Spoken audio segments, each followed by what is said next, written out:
Hello everyone. So let's start the topic electrochemistry.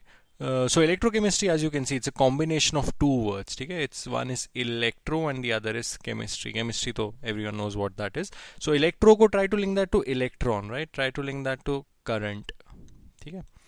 So electro here stands for, in a way, we can say current, and chemistry is chemistry. So what this topic is truly about is कि what is the chemistry behind current, like what are the chemical reactions, what are the chemical processes जिसकी वजह से current produce होता है. So that is one problem or the one topic that this chapter discusses, कि what are the chemical reactions involved in producing current. And the second is, if we already have current, ठीक है, और अगर already current है और अगर उस current को किसी कंपाउंड के थ्रू या किसी एलिमेंट के थ्रू पास किया जाए, तो what is the resultant chemistry of that, like what reaction will take place if current is pass through a compound और through a combination of compounds. So electrochemistry in a way is the effect that chemistry has on production of current and the effect current has on the chemistry of compounds or elements. ठीक है, so let's start with the first part, like what is the chemistry behind current.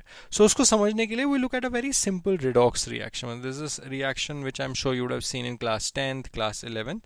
कि अगर zinc है, ठीक है, if we have zinc and we put that in copper sulfate CuSO4, zinc को हमने copper sulphate solution में डाल दिया and the result is zinc sulphate plus copper. ठीक है, this is the reaction. In class 10th we studied this reaction as a displacement reaction. In class 11th we studied this as a redox reaction. तो effectively हो क्या रहा है, zinc is displacing copper from its solution of copper sulphate to form zinc sulphate and copper metal.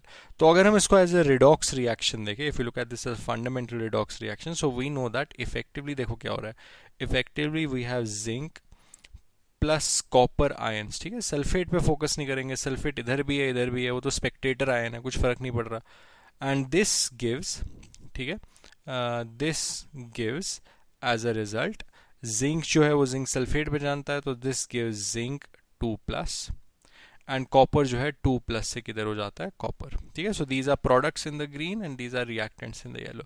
तो redox में हमने पढ़ रखा है, just to quickly revise, like this we know this is the process of oxidation, right? Just quickly revise कर लेते हैं. And this is the process of reduction.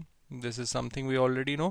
फिर redox में कुछ चीज़ें और पढ़ी थी, हमने पढ़ा था जो चीज़ ऑक्सीडाइज होती है वो होती है रिड्यूसिंग एजेंट, और जो चीज़ खुद से रिड्यूस होती है वो चीज़ होती है ऑक्सीडाइजिंग एजेंट. ठीक है, तो अगर आप लोगों को एक क्लियर नहीं है, अगर आप ये सीधा इस टॉपिक पे आ रहे हो directly, so I would suggest go through the lectures of initial lectures of redox reaction जो इस यूट्यूब चैनल पे है. उसमें ये टर्म्स काफ़ी डिटेल में समझाई गई है कि रिड्यूसिंग एजेंट ऑक्सीडाइजिंग एजेंट क्या होता है. So continuing on this, so zinc is the reducing agent, copper 2+ is the oxidizing agent, zinc is reducing copper 2+ or copper is oxidizing zinc.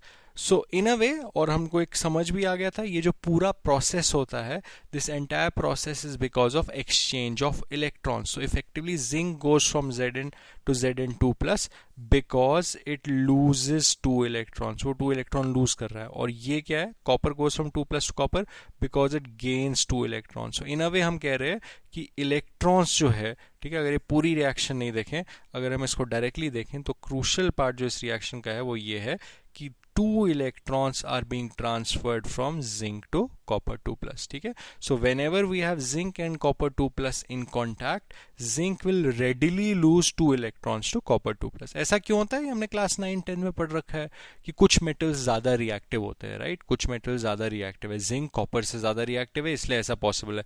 Reverse possible नहीं है. So we can say whenever a reactive metal is in contact with a salt of a not so reactive metal, वो उसको displace कर देता है.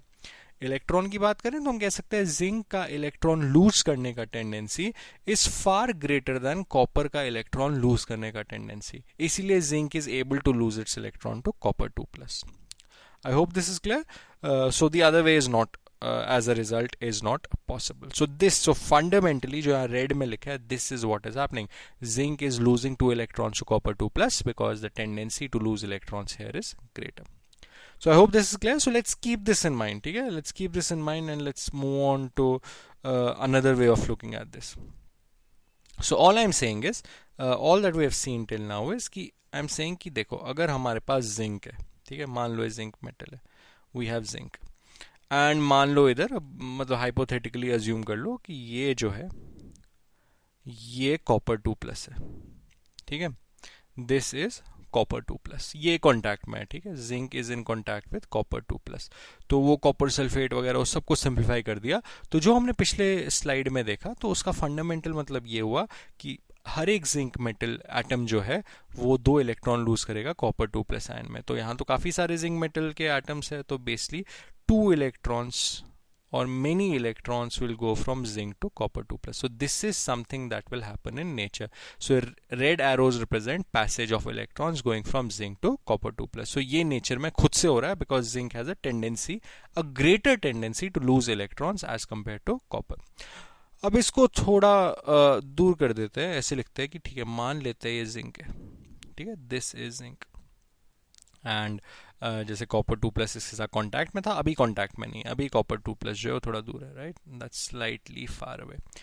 तो अभी हमने क्या किया, हमने एक सिल्वर की वायर ले ली। सिल्वर की वायर क्यों? Because silver is a very good conductor of electricity, in fact it's the, if I'm not wrong, it's the best conductor of electricity. So now zinc and copper 2 plus are in contact, not directly लेकिन indirectly. तो क्या होगा अगर वो contact में है? तो अभी तक हम क्या डिस्कस करेंगे, जिंक का टेंडेंसी ज़्यादा है, वो इलेक्ट्रॉन लूज करेगा, सो दैट मीन्स इलेक्ट्रॉन्स जो है that will flow from zinc to copper, right, 2 electrons per every zinc atom will flow to 2 electrons per every copper 2 plus ion. So मतलब अगर यहाँ ऐसे कनेक्शन हटाया नहीं, यहाँ मान लो कुछ ऐसा सिंबल होता है, यहाँ मान लो हमने एक बल्ब रखा हुआ है, तो बल्ब के थ्रू क्या करंट जाएगी, तो इसका मतलब क्या हो गया, ये बल्ब जो है वो ग्लो करेगा, right, this bulb will glow. So this bulb is glowing because electrons are passing through it, because current is flowing in this. Current तो फ्लो ऑफ पॉजिटिव चार्ज होता है, so I can show that current is flowing in this, if I can call this as a circuit. So what we are doing is, जो nature में metal का difference of tendency है electron hold करने का या loose करने का, उसको यूज करके हम करंट जनरेट कर पा रहे हैं। So I can say this is the chemistry behind production of current. So current is produced through chemicals or metals through this, ठीक है।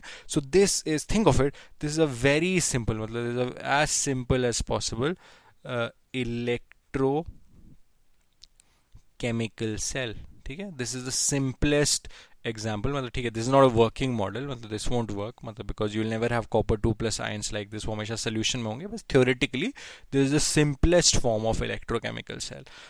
तो in our next lecture we'll look at a more technical version or a more working model of an electrochemical cell. So until my next lecture, goodbye.